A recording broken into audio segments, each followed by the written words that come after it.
I'm Glenn Lawrence. I'm a Level 3 surf coach in Byron Bay Surf Club. In this DVD we're going to run through skills and techniques for beginners to intermediates to teach them how to paddle skis in surf lifesaving.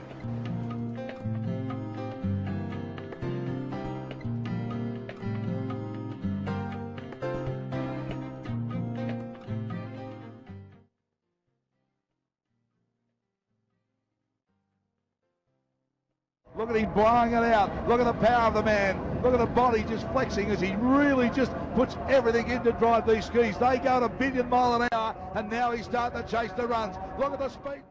Paddling with the catch straight out and getting a square blade, so to speak, so that the blade is beside the boat and not, say, positioned like out that way, like a duck-bill paddling kind of thing, will ensure that the boat moves a lot smoother. If you were to enter the water with blades at an angle like this, you may actually push the boat from side to side. Also, entering the water with elbows bent and not stretching right out may force the boat to bob up and down. So, main thing with catch to remember is to reach out, make sure the blade is square and that your top hand isn't going to shoot upwards. At the end of the recovery, the hand should finish at eye height and slightly across the midline of the body. Then the paddle in the water is lifted cleanly out by body rotation and the arm bending at the elbow. As in swimming and board paddling, it is vital to maximise the reach component of the catch. By leaning slightly forward and pointing the shoulder towards the front of the ski, it increases the reach, allowing the blade to enter the water well in front of the foot pedals. The closer the paddle can be kept to vertical, the more efficient the stroke.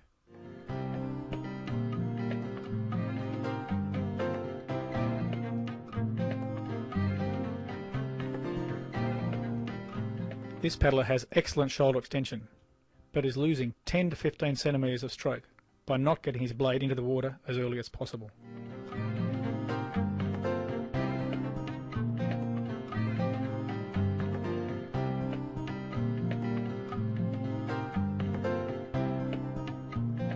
With the catch, as the left arm grabs the water, the left heel pushes down so that you can use all body twist to drive the ski through the water. The more leg drive you get, the more abdominals and lower back you can use to force the ski through the water.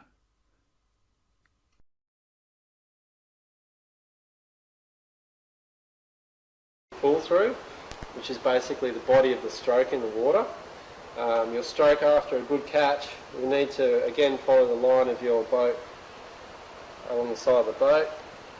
If you're going to push out, again you may push the boat off to side like that. So you need to basically try and keep your elbow fairly straight, follow the boat along the side of the boat before you commence your exit. In this example, the paddler is not pulling directly down the side of the ski, he's pulling wide, and you can see the ski moving from side to side.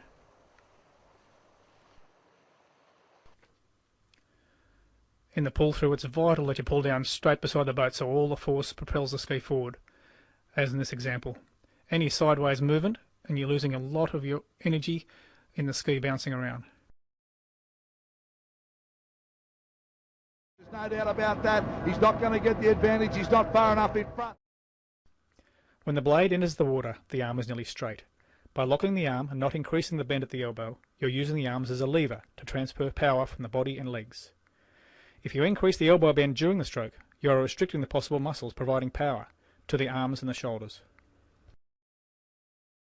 Good recovery of a stroke which will help lead towards another stroke that should be good. A lot of people make the mistake of recovering with their shoulder. They pull the whole blade out of the water and lift up their shoulder and then their elbow and then set up their next stroke somewhere with their hand too far away from the head. A good thing to remember is after you pull through, the recovery should basically be a flick of the elbow and then you can lift the shoulder afterwards. That way you're a lot more efficient and you're actually getting your blade set up for the next stroke in a much more correct position. Good body twist and leg drive is the difference between average and outstanding paddlers. Without it, the paddler is only using arms, shoulders and upper back.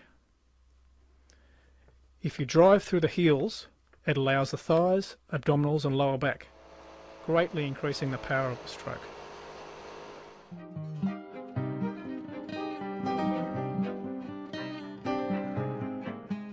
Having good body twists allows the arm to exit the water smoothly.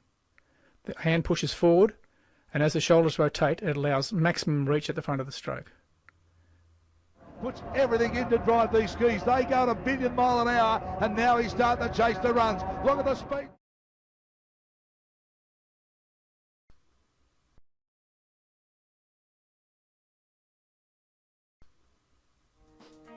Starts in ski paddling requires coordination and timing, and lots of practice will perfect it.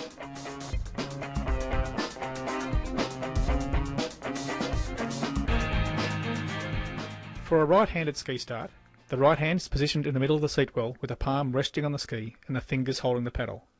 The left hand is holding the ski in the middle of the footwell. Shoulders are over the top of the hands with the weight evenly distributed between the arms. The body is crouched over and legs are bent. Eyes are looking where the feet are going to finish, on the foot strap. The forward motion for the ski start comes from the leg drive. Never take your eyes off the foot straps as you jump in.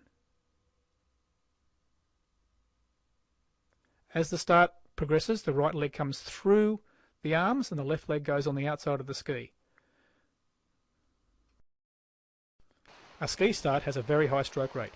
The catch position is unchanged, but the length of the stroke is shorter, with an earlier exit allowing for the higher rating. As the speed increases, the stroke gets longer. Ski as we get underway, and we'll begin to pick them up for you. One of them's been left at the start. As you can see in this race, the start is crucial. After 50 metres, there can be a 3 or 4 length difference between the leader and the back marker.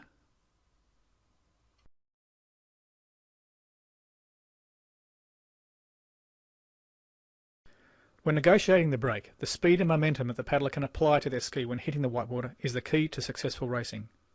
By paddling hard and timing the stroke so that there is a stroke just before the wave, then one right on top of the whitewater, the competitor can, with practice, lose very little speed on small to medium-sized waves. With larger waves, you have to lean right to the back of the ski to pull the nose up and over the whitewater, and then paddle over the top.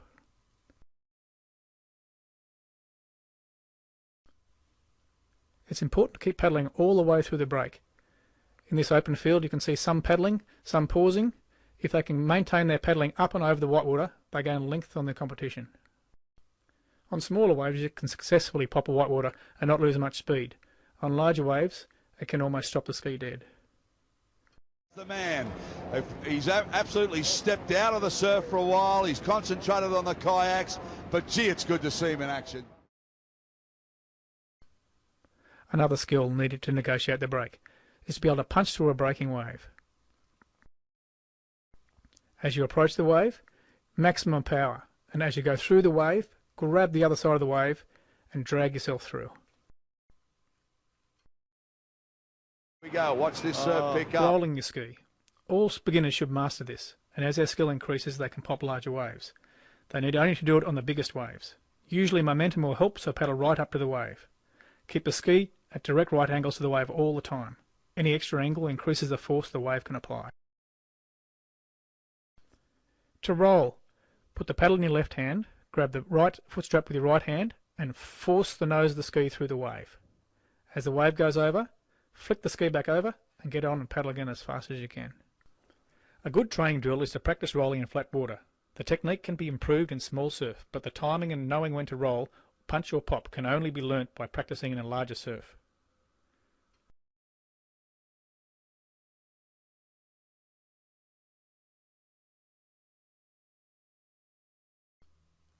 As you approach the buoys, it's important to get position. The inside run is obviously the most valuable. A lot of the best paddlers really put the power on 20 to 50 metres before the buoy to set themselves up for when they go around. The apex turn is the most acute angle turn, and there are often runners that can be caught from this point, so it is important that the right line is taken on the approach to the buoy. The skis should be at least at right angles to the beach, and preferably facing the beach a bit when you get round the can.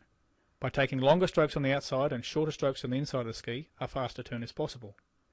Every time the rudder is used, it slows the ski down, and as the ski nears the completion of the turn, the rudder pressure should be decreased to allow the ski to pick up speed again. The right line around the buoys should also allow for other competitors. as any clash slows both of their skis down. Julian Norton-Smith from Surface Australian Kayak representative. There's probably 3 or 4 of them Australian Kayak representatives. This is where Clint will come into his own.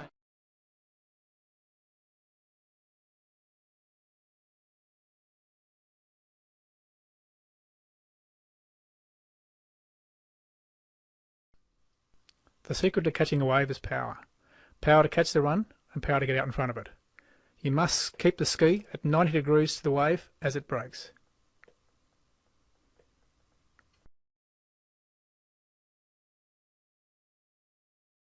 Title number 28, Clint Robinson. Will he hold it? Well, no one pulls a run like Clint Robinson. As you run down the wave, you have to time your sprint. It's important to get out in front of the wave so that the rudder still has purchase.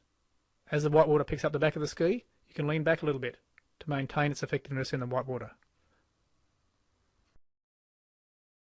Outside, big wave now. Some waves are just too large to hold straight. And there's an important technique that you can practice called bronco riding. If you can master this technique in small surfs and practice it doing it all the time in small waves, you can learn how to finish a race properly. As the ski starts to go sideways, lean back, drop your beachside leg over and hold onto the ski with your oceanside elbow. Wait till the wave loses its power and then try and drag yourself back round using your leg and your paddle, and you can finish straight.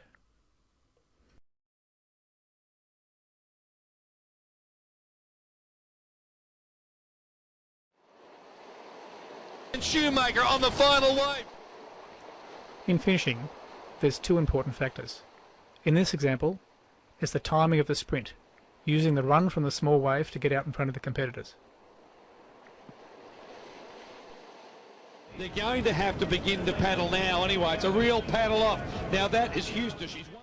In this example, the race has been won by the position the girls take before they even get to the sprint finish. They're both going flat out, but one hasn't allowed for where the finishing flag is.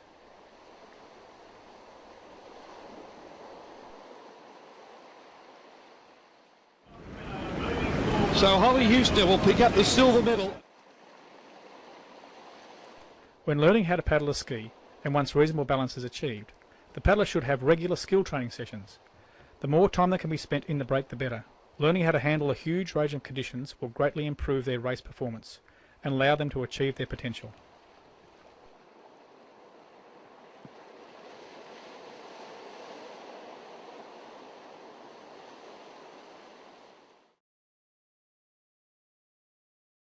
I'd just like to run through some features with you of the racing ski. One of the major issues is removing the bung when you come into the beach.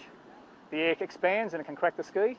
When you go back out in the water, make sure you put 5 or 6 breaths back in, so when the water hits the ski and the air contracts, it won't crack the ski again, and it will keep the correct shape for racing. We'll just run through some other features of the ski. Before you go to a major carnival, always check to make sure there's nothing going to be damaged and let you down. These cables are probably only meant to last 18 months without being stretched and tightening. So you check to make sure there's no fraying, no damage of the foot straps, and everything's safe. There's no sharp bits on the edge of the ski. And you check the other end of the cables inside the hatch cover and make sure they're safe and aren't going to fall apart just when you need them. It's important when selecting a ski to get one that fits your legs properly. You have to have good clearance underneath your knee. If you don't have the good clearance, then you cannot get maximum leg drive. If your ski's too long, you can't put pressure on your heels and you can hurt your back. And if it's too short, it makes you much more unstable and hurt your back as well. With the seat, before you go out, it's a good idea to put some wax in the bottom so that your bottom's anchored safely for when you do the bouncing over the chops or hitting a wave sideways. I'd like to talk to you about paddles and shafts. We've got a big range of paddle sizes and used in surf lifesaving from 205s to 218 centimetres. The biggest, strongest kayak paddlers can use the really long ones. The trouble with a long blade and long shaft is it really slows your rating down, which can impede you if you've got to start 5 or 6 times in one race. A general rule for paddling with the ski, you want your 90-degree angle at your elbows and your hands evenly spaced along the shaft.